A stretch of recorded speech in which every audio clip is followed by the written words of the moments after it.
host pertama. Dan saya Sulastri dengan NIM 234102020006 sebagai host kedua. Untuk episode kali ini kita akan membahas topik yang sangat penting dalam hukum internasional, yaitu perlindungan hukum laut dan udara sebagai bentuk kedaulatan negara. Nah, betul sekali teman-teman. Pada episode kali ini membahas topik yang sangat penting karena topik ini sangat relevan bagi negara kepulauan seperti Indonesia yang memiliki luas wilayah laut dan udara yang sangat luas dan strategis. Dari kapal-kapal besar ini, hasil laut Indonesia dicuri. Inilah Laut Natuna Utara, salah satu teras Indonesia. Dalam kurun waktu 2 tahun, nelayan lokal merasa diuntungkan sejak patroli perbatasan menangkap kapal asing ilegal yang masuk wilayah Indonesia. Mereka menganggap kapal asing pencuri ikan mulai takut bertamu diam-diam ke laut Indonesia. Suwandi adalah satu nelayan dari jutaan nelayan Indonesia yang bisa menikmati berkah laut jika dijaga. Sekali melaut dengan kail pancing, ia bisa mendapatkan 100 kg hasil laut. Laut yang kaya ini menanti manusia bijak untuk bisa memanfaatkan hasilnya. Hari-hari terus berlalu, tiada pernah berhenti. 1000 rintang jalan berliku, bukanlah suatu penghalang. Hadapilah segala tantangan, mohon petunjuk yang kuasa. Ciptakanlah kerukunan bangsa, kobarkanlah dalam dada semangat jiwa Pancasila.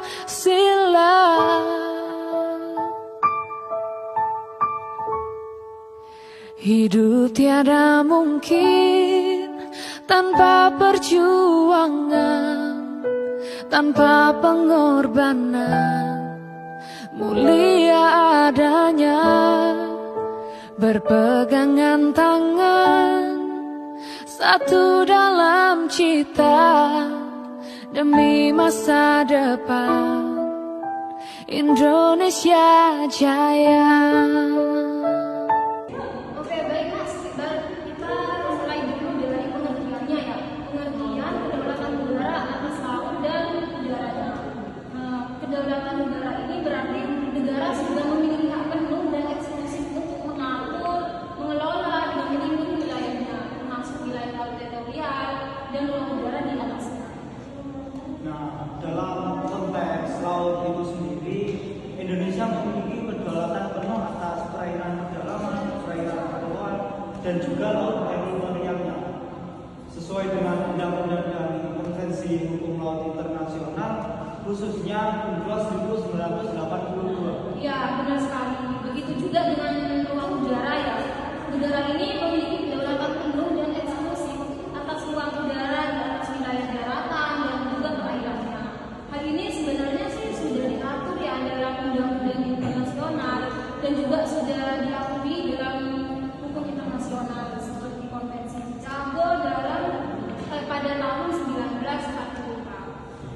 Nah, kedaulatan di laut bukan hanya soal penguasaan wilayah saja, tetapi juga perlindungan hukum terhadap sumber daya alam dan lingkungan laut itu sendiri. Nah, perlu kita ketahui bahwa Indonesia sebagai negara kepulauan memiliki kewajiban menjaga, melestarikan lingkungan lautnya. Nah, melestarikan lingkungan lautnya juga berarti termasuk mengatur navigasi kapal asing yang melintas di wilayahnya. Benar banget. UNCLOS 1982 ini sebenarnya sudah menjadi payung ya pada hukum internasional karena mengatur batas laut teritorial, zona ekonomi eksklusif, dan hak negara pantai dalam pemanfaatan sumber daya laut. Indonesia ini juga menetapkan wilayah laut teritorial sepanjang 12 mil laut dari garis pantai. Nah, juga selain itu Indonesia juga berhak melakukan penegakan hukum terhadap pelanggaran di laut. Nah, termasuk tindakan yang mengancam kedaulatan dan keamanan negara itu sendiri. Sebagian awak kapal perikanan mengaku tidak tahu hukum maupun tempat melapor jika mengalami kasus dalam pekerjaannya. Nggak pernah tahu sih. Iya, udah puluhan tahun tapi saya nggak pernah tahu itu sih. Kalau mau lapor sih, orang nyenda ini. Cuma orang menghindar no katu. Biar jo. Yang penting orang tahu DP orang. DP sifat kayak bagaimana. Tidak pernah. Cuma orang keluar no. Beberapa kasus diantaranya adalah perjanjian kerja laut atau PKL yang sepihak dan berimbas pada ketidaksesuaian upah dengan beban pekerjaan AKP hingga tidak adanya asuransi dan jaminan sosial. Di tingkat nasional, AKP dilindungi oleh Undang-Undang Nomor 13 Tahun 2003 tentang Ketenagakerjaan serta Undang-Undang Nomor 18 Tahun 2017 tentang Perlindungan Pekerja Migran Indonesia untuk AKP yang bekerja di luar negeri. Lebih rinci perlindungan AKP tercantum dalam Peraturan Menteri Kelautan dan Perikanan Nomor 3 Tahun 2013 tentang kesyahbandaran di pelabuhan perikanan. Tertulis kapal di atas 5 gross ton hanya dapat izin beroperasi jika dapat menunjukkan sertifikat pelatihan keamanan dasar, buku pelaut, dan perjanjian kerja laut antara AKP dan pemilik kapal pada syahbandar atau pejabat pelabuhan. Namun sayangnya, di Bitung sebagai kota industri perikanan dan penghasil tuna terbesar di Indonesia, masih ada kekosongan landasan hukum yang membuat ketidakselarasan antar instansi. Padahal, AKP yang berasal dari Bitung tidak hanya bekerja di perusahaan Indonesia, tapi bahkan hingga internasional. Jadi begitu ada permasalahan awak kapal perikanan dengan perusahaan, biasanya diselesaikan secara kekeluargaan oleh syahbandar perikanan. Tetapi apabila itu mentok atau tidak bisa diselesaikan, baru akan dilemparkan ke Dinas Tenaga Kerja melalui mediasi yang akan dilaksanakan, dan apabila tidak bisa juga diselesaikan akan berlanjut ke pengadilan. Dalam waktu dekat, pemerintah Kota Bitung sedang memproses surat keputusan yang berisikan pembentukan kelompok kerja bagi penyelesaian kasus AKP.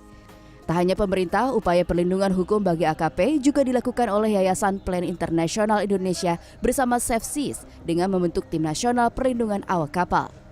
Produk hukum itu yang, karena gini, kita kalau untuk kepentingan pekerja awak kapal perikanan yang bekerja di kapal-kapal berbendera asing, itu kita sudah punya undang-undang pekerja migran. Ya, kita masuknya dari sana. Tapi masalahnya undang-undang pekerja migran itu tidak melihat aspek pekerjaan di laut. Jadi itu kalau kami menyebutnya sebagai bias darat. Indonesia kini dipastikan memiliki kemampuan sepenuhnya untuk mengelola pelayanan ruang kendali udara atau Flight Information Region di wilayah Natuna.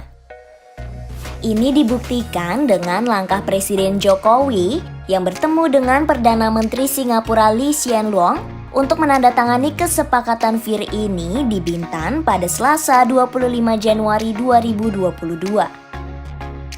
Nah, ngomong-ngomong soal FIR, apa sih sebenarnya FIR itu?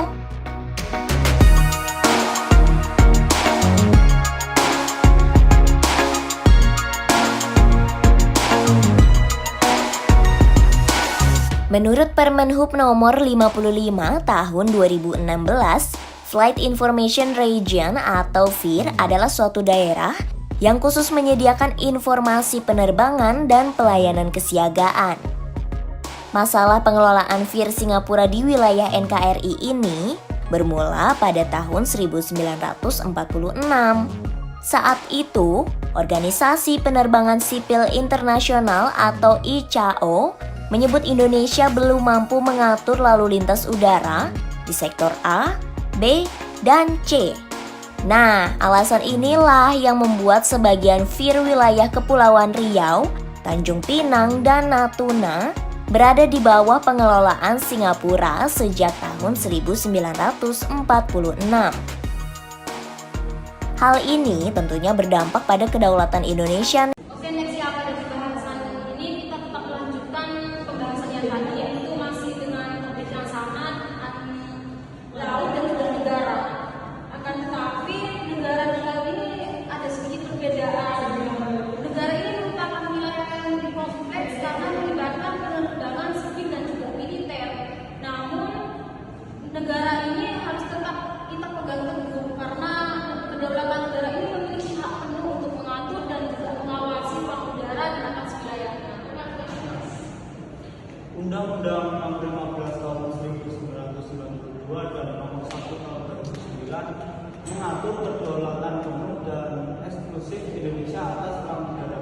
Nah, di sini pemerintah memiliki wewenang dan juga menetapkan kawasan udara terlarang dan juga penerbangan demi pertahanan dan keamanan dan juga kepentingan nasional. Ya, benar banget. Penegakan kedaulatan di udara juga penting untuk mencegah pelanggaran pesawat yang tiba-tiba masuk tanpa adanya izin terlebih dahulu. Itu juga bisa membahayakan pada keamanan nasional. Bisa kita tarik kesimpulan bahwa perlindungan hukum laut dan udara itu sendiri merupakan wujud nyata kedaulatan negara yang harus dijaga dengan baik. Nah, terutama bagi negara kepulauan seperti negara kita Indonesia itu sendiri. Wih, ternyata pembahasan kita mengenai hukum internasional ini sudah panjang banget ya.